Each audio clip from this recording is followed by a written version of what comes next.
மரியாதைக்குரிய மூத்த எழுத்தாளர் பிரபஞ்சன் சார் அவர்களுக்கும், என்னுடைய அபிமான நடிகரும் சீர்திருத்த நடிகருமான நடிகவேல் எம்ஆர் ராதா அவர்களுடைய புதல்வன் ராதா ரவி அவர்களுக்கும், மனோஜ்குமார் டைரக்டர் அவர்களுக்கும், நம்ம எல்லாத்துக்குமே அபிமானத்துக்குரிய பவர் ஸ்டார் சீனிவாசன் அவர்களுக்கும்,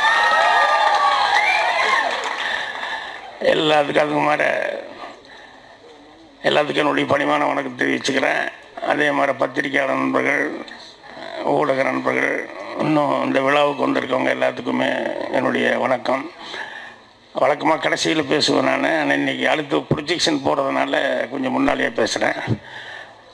சுஷீல் படத்தினுடைய தயாரிப்பாளர், இன்னும் 3 இணை தயாரிப்பாளர் இருக்காங்க. அவங்களுக்கும், உதயா ராமகிருஷ்ணன் அவர்களுக்கும், அவருக்கு கீழே அவருக்கு உறுதுணையாக தோள் கொடுத்த அனைத்து டெக்னீஷியன்களுக்கும், அப்புறம் இன்னைக்கு நாயகன் ஜெய் மியூசிக்கு அவருக்கும்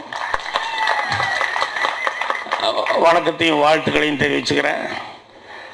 பாட்டு வழக்கமாக குத்துப்பாட்டு இருக்கும், அது மயிலே மயிலேன்னு கானா பாலா பாடின பாட்டு இருந்தது. இருந்தாலும் மெலடியாக மஞ்சள் வெயில சிரித்தாள்னு சொல்லி ஒரு பாட்டு போட்டாங்க. நல்ல மெலடியாக ரொம்ப நல்லா இருந்தது. ஸோ மியூசிக் டைரக்டர் படத்துக்கு குறை வைக்காமல் அவருடைய பங்கு செஞ்சுருக்காரு.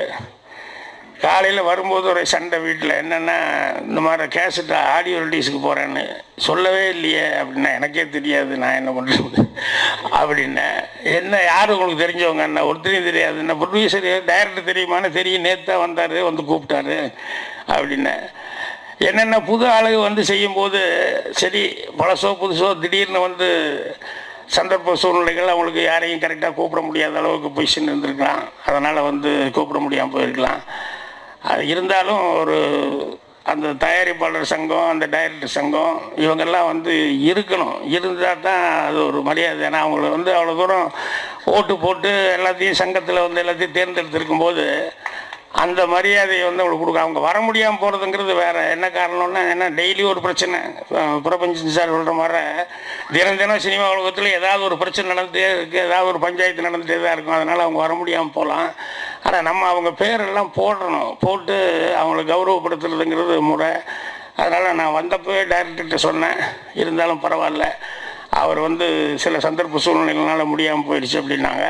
எப்பவும் திரைக்கு பின்னால் என்ன நடக்குதுங்கிறது வெளியே தெரியாது, திரையில் என்ன வருதோ அதுதான் தெரியும். ஸோ படத்தை பொறுத்த வரைக்கும் நிறையா ஆர்டிஸ்ட்டுக்கு நிறைய பேர் இருக்காங்க. எல்லாருமே வந்து எல்லாம் அப்கமிங் நல்லா வந்துக்கிட்டு இருக்கிறவங்க நிறைய பேர் இருக்காங்க. புதுமுகங்களும் புதுமுகமாக தெரியல. ஹீரோ ஹீரோயின்லாம் நடித்தது வந்து ஒரு பழக்கப்பட்ட ஆட்கள் மாதிரி தான் நடிச்சிருக்காங்க. அதனால் இந்த டைட்டில் எனக்கு அந்த வெள்ளை உலகம் அப்படிங்கிறது வித்தியாசமான ஒரு டைட்டிலாக இருந்தது. என்னடா அது என்ன வெள்ளை உலகம்னு சொல்லி புதுசாக இந்த மாதிரி பேர் வச்சுருக்காங்களே அப்படின்னு சொல்லிட்டு. ஏன்னா இப்போல்லாம் மாடர்னாக டைட்டில் ஏதாவது ஒரு வித்தியாசமாக இருக்கணும் அப்படின்னு நினைப்பாங்க. இந்த மாதிரி சுத்த தமிழில் வெள்ளை உலகம் அப்படின்னு சொல்லி வச்சுருக்காருன்னு சொல்லும்போது சரி, சம்திங் ஏதோ டிஃப்ரெண்ட்டாக இருக்குது அப்படின்னு சொல்லிட்டு வந்தேன்.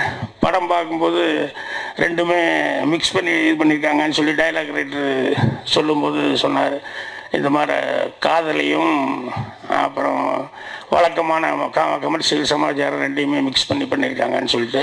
அதனால் படம் சிறப்பாக வரணும், நல்லபடியாக வளர என்னுடைய வாழ்த்துக்கள் தெரிவிச்சுக்கிறேன். அடுத்து ஒரு ப்ரொஜெக்ஷன் இருக்கிறதுனால தான் நான் அவசரமாக பேசிட்டு போகிறேன். இல்லைன்னா ராதா ரவி எல்லாம் பேசி கேட்கணும் அப்படின்னு சொல்லிட்டு எனக்கு ஆசையாக இருக்கும். அதனால் இன்னொரு நாளைக்கு நான் இந்த படத்தினுடைய வெற்றி விழாவில் நான் கலந்துக்கிட்டு ரொம்ப நேரம் பேசுகிறேன். எல்லாத்துக்கும் நன்றி, வாழ்த்துக்கள்.